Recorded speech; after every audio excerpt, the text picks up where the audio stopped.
Hello students, आज के इस वीडियो में हम पढ़ने वाले हैं यूनिट 2 एडवांस इंस्ट्रूमेंटेशन मेथड, जो आपका 8 सेमेस्टर का सिलेबस है उसका हम यूनिट 2 स्टार्ट करने वाले हैं। एक्सरे डिफ्रैक्शन जिस यूनिट का नाम है, ठीक है। यूनिट 2 में आपका जो बी वाला सेक्शन है, मतलब सेकंड पोर्शन जो है वो है एक्सरे डिफ्रैक्शन टॉपिक, तो उसको हम पढ़ने वाले हैं, जिसमें हम पढ़ेंगे एक्सरे स्पेक्ट्रोस्कोपी के बारे में, फिर उसके बाद उसका एब्जॉर्प्शन कैसे होता है, एंड देन उसका फ्लूरेसेंस, किस टाइप के कितने टाइप के एक्सरे स्पेक्ट्रोस्कोपी होते हैं। तो हमने अभी तक जितने भी स्पेक्ट्रोस्कोपी पढ़ा है, like NMR spectroscopy, mass spectrometry, उससे थोड़ा सा ये अलग होगा कि इसमें आपको क्या करना पड़ेगा, एक्सरे कैसे जेनरेट करना है, पहले आपको वो पढ़ना है, देन आफ्टर उस जेनरेट एक्सरे को आपको अपने सैंपल में देना है। तो सबसे पहले हम पढ़ते हैं डेफिनेशन क्या है। X-ray spectroscopy is a general term for the several spectroscopy techniques for the characterization of material using X-ray excitation. ठीक है, सिंपली क्या है,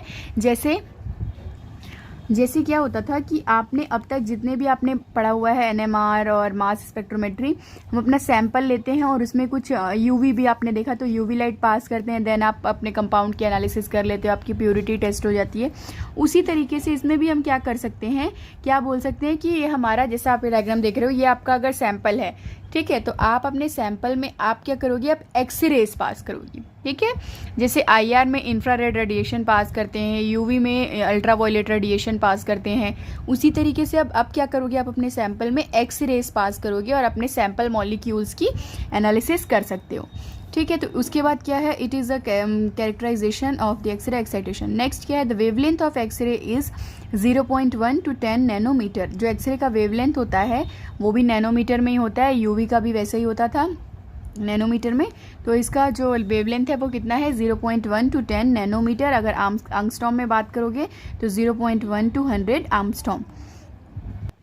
इसका यूज़ हम क्या करते हैं, फॉर द एनालिसिस पर्पस, मतलब आपको अगर सैंपल की एनालिसिस करनी है 0.07 to 0.2 नैनोमीटर तक के सब्सटेंस की अगर एनालिसिस करनी है तो आप इसका यूज़ कर सकते हो।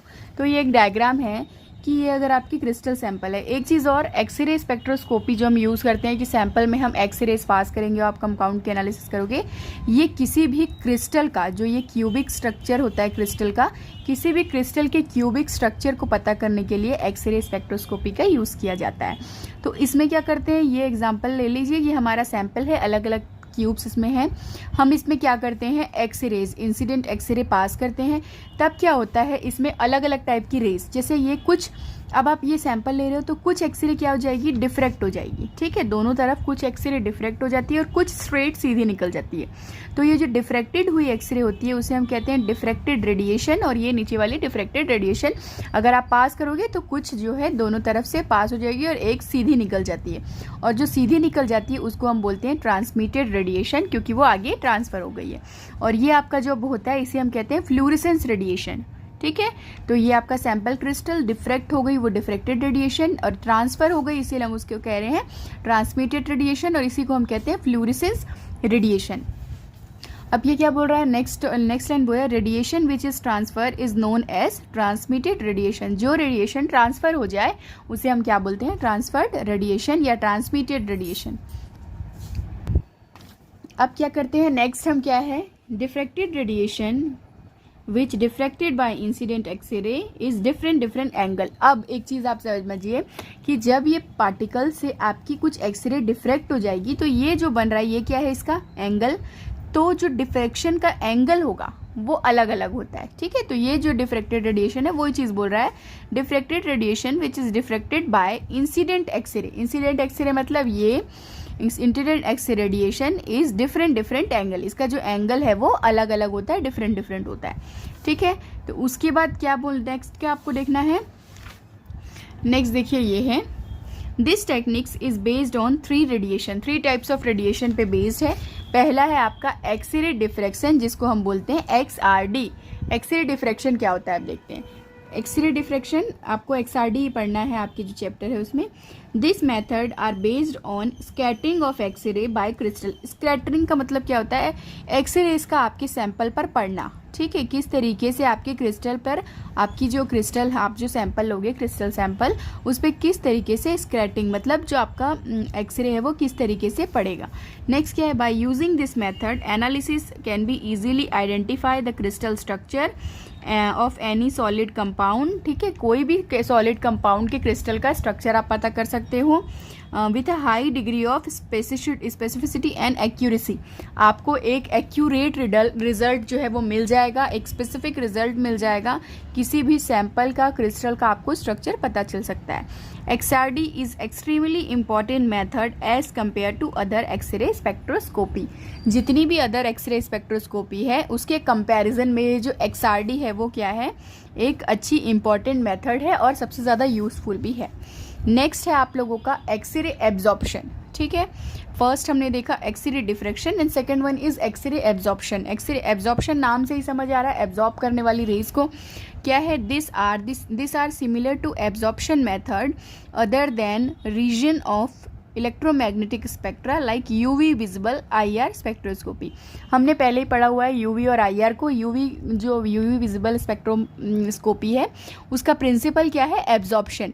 तो उसी तरीके से अगर कोई एक्सरे एब्जॉर्प्शन के प्रिंसिपल पे काम करती है तो हम उसे क्या बोलते हैं, एक्सरे एब्जॉर्प्शन। ये सेम सच वैसा ही है जैसा यूवी विजिबल स्पेक्ट्रोस्कोपी काम आता है।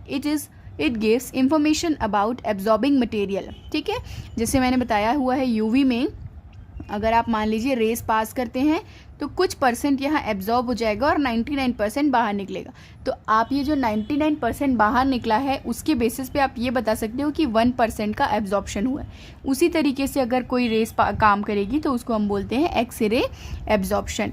In this method beam of X-ray is pass through the sample and diffraction of X-ray photos absorb the consider to be a major concentration of sample. वही चीज़ आप इसमें एक्सरे, हम यूवी में भी क्या करते थे, कंसंट्रेशन ऑफ सैंपल पता लगा सकते थे।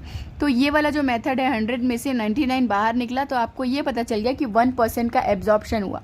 ये मेथड से आप किसी भी सैंपल का कंसंट्रेशन पता कर लेते हो कि आपकी सैंपल कितना है। नेक्स्ट क्या है, this method is least use as compare to x ray.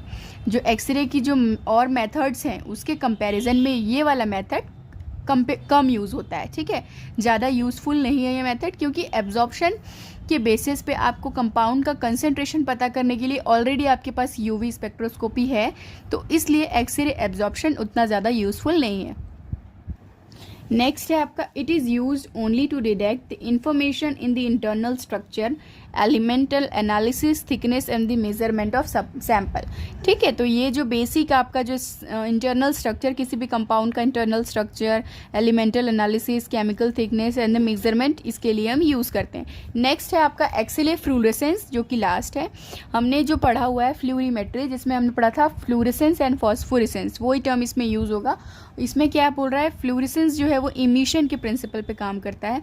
In this method X-ray are generated within the sample and measuring the wavelength and intensity of the generated X-ray. इसमें हम क्या करेंगे, अपने sample से हमने मान लीजिए आपने कोई रे पास की जो सैंपल से होके गया, तो इमिशन मतलब जो इमिट हुआ रे उसके बेसिस पे अगर आपको सम कंपाउंड की एनालिसिस कर लेनी होती है, कर लेते हैं, तो उसे हम कहते हैं एक्सरे फ्लूरेसेंस। इसमें क्या बोल रहा है, next line, analyst can be performed, analyst मतलब जो परफॉर्म कर रहा है, analysis can be performed, analyst can be perform qualitative as well as quantitative analysis. मतलब आप क्या इससे क्वालिटेटिव और क्वांटिटेटिव, किसी भी सैंपल की क्वालिटी और क्वांटिटी दोनों चीज़ें पता कर सकते हो। All X-ray spectroscopy method is non destructive. Non destructive का मतलब ये कभी ख़त्म नहीं होगी, इस टाइप की नॉन डिस्ट्रक्टिव मेथड है x-ray, XRD, x-ray diffraction, x-ray absorption, x-ray fluorescence, ये तीनों ही नॉन डिस्ट्रक्टिव टेक्निक है। नेक्स्ट वीडियो में हम देखेंगे कि ओरिजिन ऑफ एक्सरे, किस तरीके से एक्सरे बनता है और फिर आप उस एक्सरे को सैंपल से पास कर सकते हो।